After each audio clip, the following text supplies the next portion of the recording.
Well, hello folks. It's not an early morning marathon offshore island walk that I'm on at the moment, but a closer to home stint.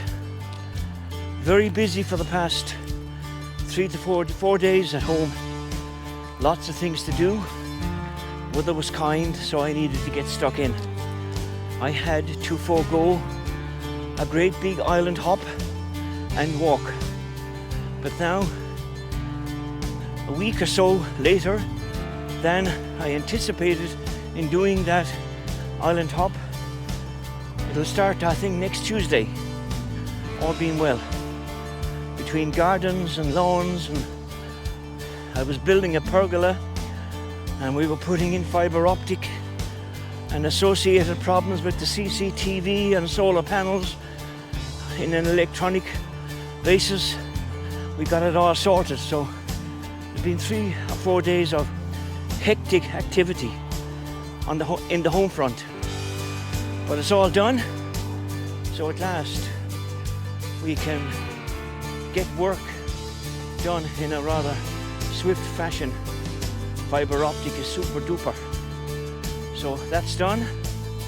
I had a major hiccup with the solar panel system on the roof when the new fibre optic modems, etc. went in. I had to put all my expertise in setting that back up again. And then my home CCTV went on the blink because of a similar problem. So between all that, it took a whole day. And then I was building a pergola in the garden for my good wife. So I got that finished late last night. So today being the first day that I can go on some bit of a decent trek. But I have been walking every morning regardless.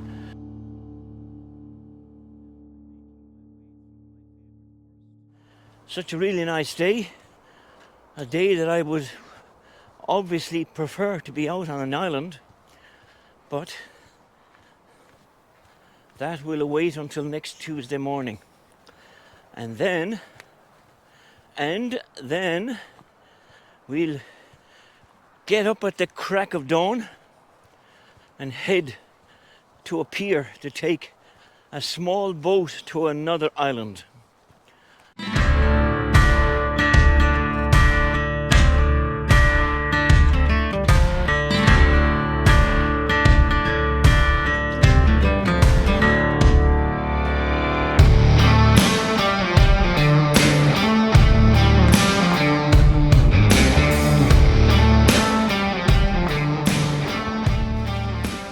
As I continue on my merry and sunny way, as you can see, I'm travelling down an avenue of foxglove, and there is an abundance of foxglove here.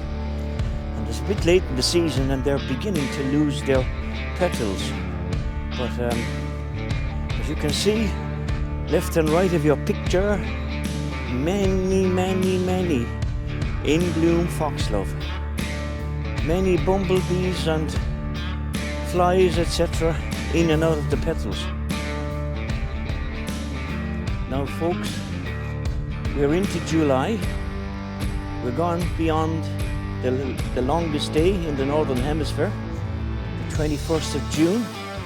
So we're in the first few days of July. So summer should certainly be amongst us now. But it's been the weirdest and most difficult month or 6 weeks of an early Irish summer that I can ever remember. Spring finished, summer was to begin, but apart from right now where it's now 21 degrees, and the weather has been crazy. But look, beggars can't be choosers. So I'm here in the open air, in the great outdoors, enjoying and loving what I do best, walking in the fresh air. Regardless whether the summer is going to come or not, I'm going to keep on walking. When I was a young boy many moons ago, we used to My dad and grandparents used to show us, you pull off the petal and you seal it. I can't do it now because of the camera. You seal it at the left and you seal the bulb on the right, and you push them together and you trap the air and it makes a crackle. How many young people out there have tried this? I tried this the other day and it still works. So I know I shouldn't be interfering with nature, but it was something that I learned from my childhood years, many, many moons ago. Lots of things that I could tell you about that I practiced with my parents and grandparents when I was young. Nowadays, kids don't squash the petals of the foxglove anymore.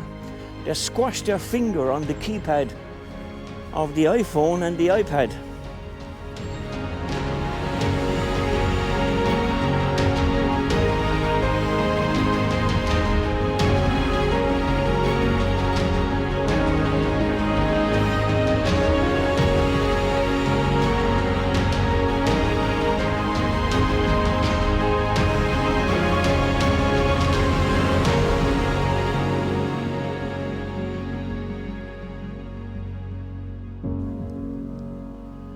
The countryside at this time of the year in Ireland is just stunning. Nature in abundance. The colours, and particularly the green of the Emerald Isle. Another old tradition that I used to enjoy with my parents and our neighbours in years gone by. We used to help the local farmer to save hay. But we used to save hay. It used to be cut sometimes with a horse. But in latter years, the Ferguson TVOs used to be brought on board with the mowing bar, or the mowing machine as we used to call it. And then a few days later, myself and my dad and my granddad and my uncles, which were many, we used to go off with the hay fork, the two-pronged hay fork, and walk down the swaths of hay and turn it by hand. There also used to be a horse, a big Clydesdale horse, and I can't remember who owned him, but we used to have a hay turner, and a guy used to sit up on a high seat with a long lever, and when enough hay had gathered at the base of the forks, he'd pull this lever and the mechanics would turn the prongs of the hay turner to the other side, and we continue on. Those are very, very happy memories. Of course, perhaps a lot of you listening to this wouldn't have a clue what I'm talking about, and I'm saying that without any offence. But many memories from my childhood days. Of course, living in the country, we had an abundance of adventures after school. We also had a situation where the farmer, one field away from where we lived, used to do the milking in the morning, obviously, and in the evening, obviously. And I used to be dispatched sometimes before school with a sweet can, a sweet gallon, I think it might have been called, to go to the farmer's yard and get the milk straight from the dairy. And it would be warm when it would come into the sweet can after being milked from the cows, and I'd bring it up home, and then I'd walk to school.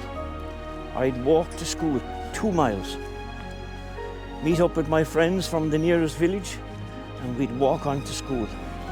And then when I'd come back in the evening, apart from the many homework items that I would have to address courtesy of the Christian brothers, I used to have to feed chickens and do the gardening and help my grandfather. Oh, those were very happy memories that I will never forget. Now, even though the sun shines on and off, there is quite an easterly breeze blowing, as you can see there by the gestures on the vegetation. When I began this walk earlier, I wasn't of the impression that it would continue to be such a nice day as it was when I began. But apart from the easterly breeze that's blowing, which is quite gusty, I'm still in the short sleeves and t-shirt, and the trek continues and will continue. Now, before anybody asks me, what are all those wild-looking bushes in bloom? What are they, and what's about to grow on them? Those bushes which you see with the white bloom on, the white petals, those are blackberries, wild blackberries. When I was a wee boy, and not such a wee boy, we used to pick bucket loads of those, myself and my brother and my sisters. Bucket loads of them, and sell them to a man from a village in West Waterford who used to come every Saturday with a small van with a weighing scales in the back, and he'd take each of our buckets in turn and he'd weigh them, and he'd add up our few pence, and he'd give each and every one their just reward. And that money would go to buy us sweets and to help to buy school books. And we'd spend hours, we'd get nettled and stung. Nettled and stung in the ditches and the hedgerows. Blackberry picking. We didn't have a choice much really, because we were told to get off your backside and get out and get them if you want to have your school books. So that's what we did.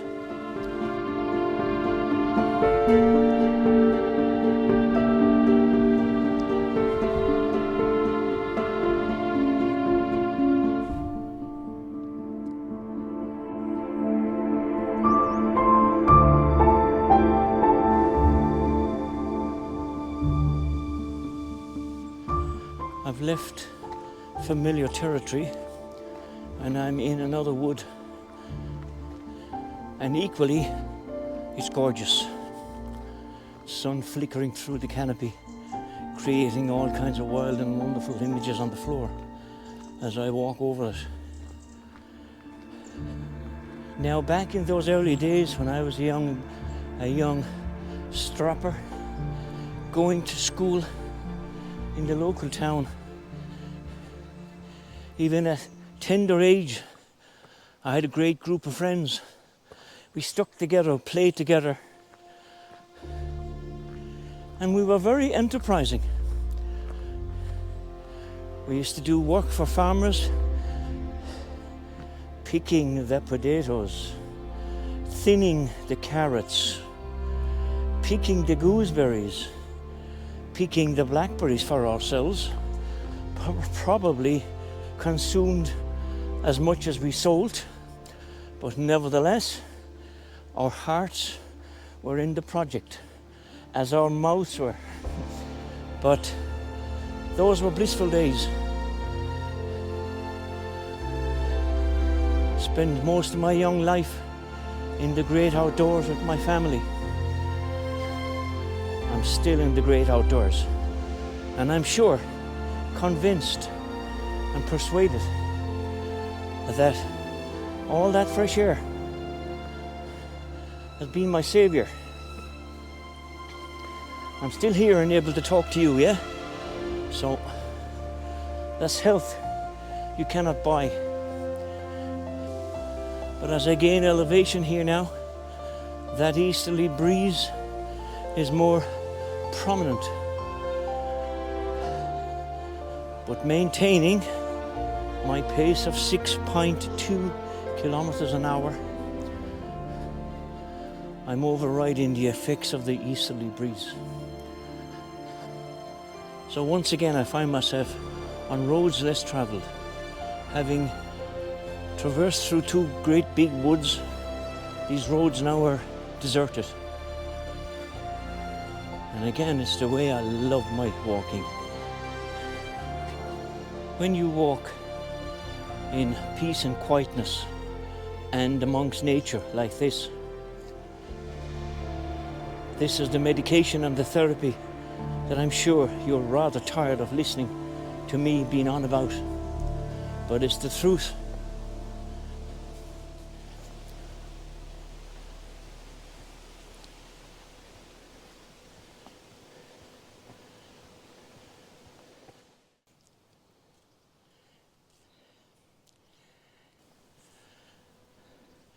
And those are the blackberry bushes that you get growing along quiet country roads and lanes and tracks less travelled. And in the next 3 or 4 weeks or so, you'll have blackberries. Another story from the past that you may be interested in hearing. When I attended the Christian Brothers School, I don't think Edmund Ignatius Rice, its founder, was aware what he had propagated, but not all bad. But I attended one of the schools in my local area, Christian Brothers, and I think it was once a month there was a magazine that used to come via the school institutions called Our Boys. And I don't remember if we were given the copy free gratis, which I doubt, or we had to buy it. But however, I brought it home, I think once a month. And my dad and my family and my grandparents and my mum obviously used to sit in front of an open fire in the house we had then. And he used to read and flick through and read through pages of the Our Boys magazine for us.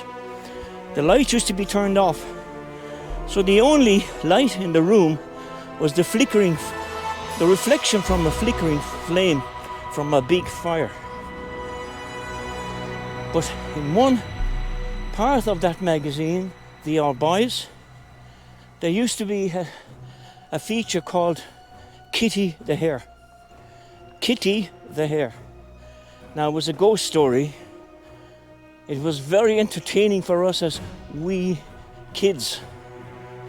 But my dad used to sit and go through all the animations and the gestures and put the living hell into us, reading about the Banshee and the Headless Coach and all the other frightful and tormenting creatures of the night that used to be written in that magazine, in that particular story from Kitty the Hare. So there'd be a half an hour of listening to that in the dark. And then, of course, we were told, right, that's it, up to bed. Well, I can tell you now, and I'm a fair hardy cracker, we used to thread on the steps of the stairs and wondering what sort of a fiend or beast would be waiting for us after we alighting from the top step and the landing before we hit the bedrooms and into the bed. We couldn't wait to get in under the covers and fall asleep. But of course, for minutes or so later, you were waiting for the bedclothes to be slowly unraveled or unfurled, and some sort of a fiend or monster or ghost get at you in the bed. But I often think about Kitty the Hare from the Our Boys magazine. It was a memory that I told my own 2 daughters about years and years ago. But I suppose they didn't come from those medieval times, so they wouldn't understand. But it was a treasured memory. Now perhaps quite a lot of you out there can remember the Our Boys magazine and the Kitty the Hare stories. Now I hope you enjoy that. And when you thread the steps of your stairs tonight to go to bed, think about Jim, the long distance walker, and his stories from his childhood. When I'm out and about walking in the great outdoors, I come across scenes like this one before you, a deserted farmyard, milking parlour there to your left. Would have been a hive of activity, early morning and late evening, and not so late evening, milking the herds, before the truck would come and take away the milk from the bulk tank. But as you can see, the vegetation is consuming half the space between the floor and the top of the sheds. And you just wonder about the memories that would have been created here in times past. And not so distant past in this case, I'd say. The countryside is littered with buildings, houses, sheds. And when you walk on roads like this, with the grass medium strip up the centre, even though there would be some vehicular traffic up and down here from time to time, there's still roads less travelled, in my estimation. And you can see up there that the stiff breeze is well and truly hooked on us. But here is a wall that won't get into the annals of the Irish Architectural Magazine. I've seen a lot of stone wall construction in my life, most of it very impressive.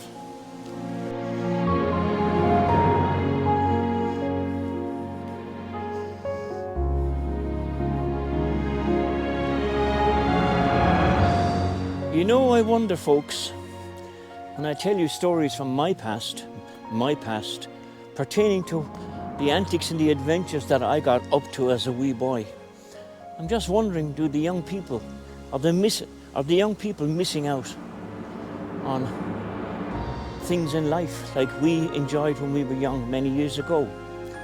Their life now is full of technology, phones, iPads. I just wonder, there is no way that Mr. Google can give the kids of today on-the-ground adventures that we enjoyed when I was young. Times were hard when I was growing up, but my family and I, my parents, my grandparents, my uncles and aunts, we were all very close. We visited each other. We walked to school. We walked back from school. We didn't have the free bus scheme then that everybody seems to enjoy now. We got to school, we got back from school. When we got back from school, there was a myriad of chores to be dealt with. There was no point in saying, I got wet, I'm too tired. When I hear kids today saying, I'm bored, I just want to smack them. Sorry, I just want to smack them. How can the kids of today be bored with what they have in their lives? Beautiful houses, cars, opportunity, holidays, money, phones, televisions, game consoles. How can you be bored? If you're given everything and anything for nothing, there's never appreciation. You can't expect appreciation to be attached. I saw that overseas many years ago in a different context. Everything that I have in my life, I worked very hard for. When you walk in places like these, just be aware if you're wearing shorts or some parts of your legs are bare skin. Beware all the time of the ticks.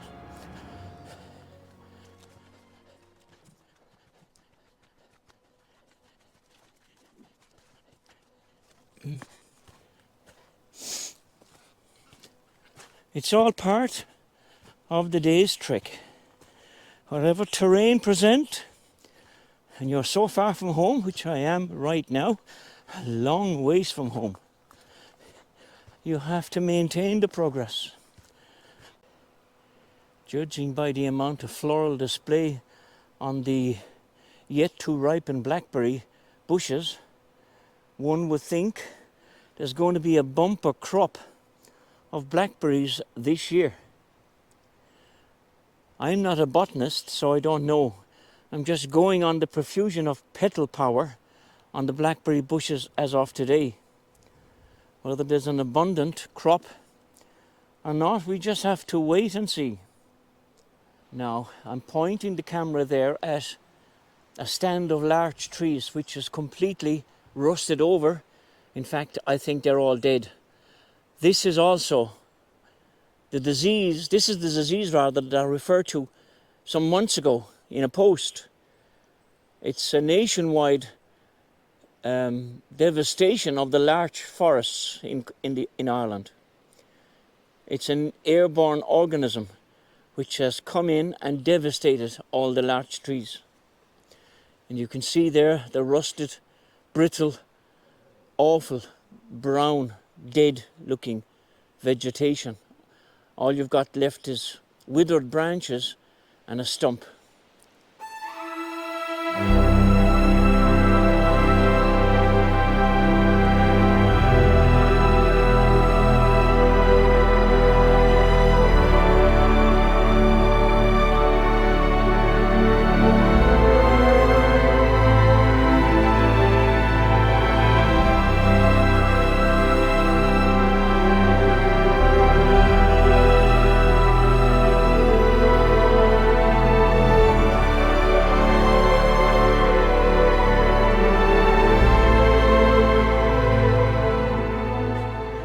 I'm still trudging along the countryside, or through the countryside. The sun has come out and it's 21 degrees. I keep giving you temperature report or update. I think that's relevant to the pictures that you see. And as I said, today was not intended, or I didn't intend rather to have a trek this length in mind. But of course, once I get walking and the feet start moving, there's a huge hesitation to stop. And after a long trek like this, here we have an outside bath.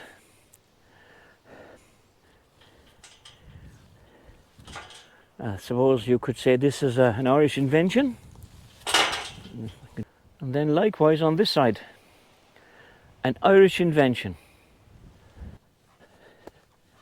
Well, as you can see, I'm still trekking the byways and roads less travelled. It's after getting cloudy now again, but we keep on going. We keep on going. There's no other choice. I'm still out and about in the great outdoors. It's very blustery now, and I'm contemplating putting the fleece on, believe it or not. I'd be embarrassed to put that on. But anyway, if I have to, I have to. But I'm about 35 to 40 minutes from home, so there's a good bit of walking still to do. But anyway, listen, it was nice having you along to this point. I'm making a lot of friends here. Black and white friends. The problem with moi is once I begin walking, I really don't know where to finish. I just want to keep on going and going and going. Tiredness don't seem to enter my body at all. Very rarely anyway. Mammy and baby there.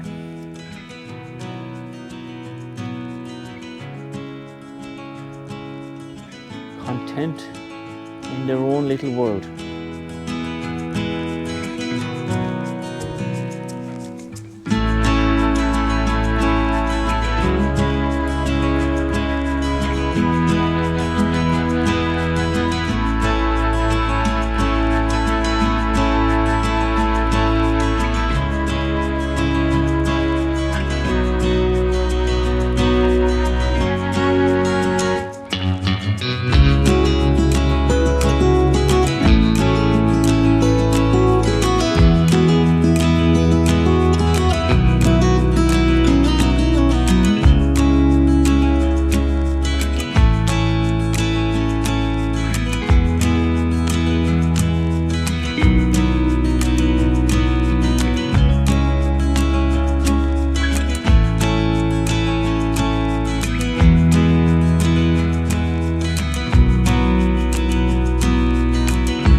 so many different outlooks. We had a drizzle, cloud, sun, more cloud, lots of cloud, heaps of cloud, an overindulgence of cloud, and now the sun is belting down.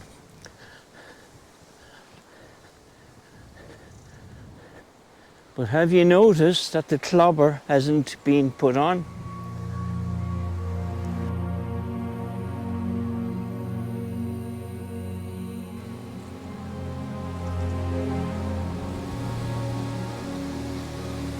Okay, folks, well, that's today's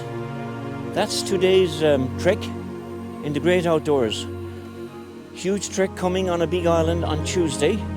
All going well, all being well. If everything now continues to be as is and well, I'll attack that. It'll be an early start and a late finish. So thank you for popping along with me today on this trek. It's a nice kind of a day. The countryside is full of blooms. So long may this kind of weather continue. But please, let's have more sun. God, give us more sun.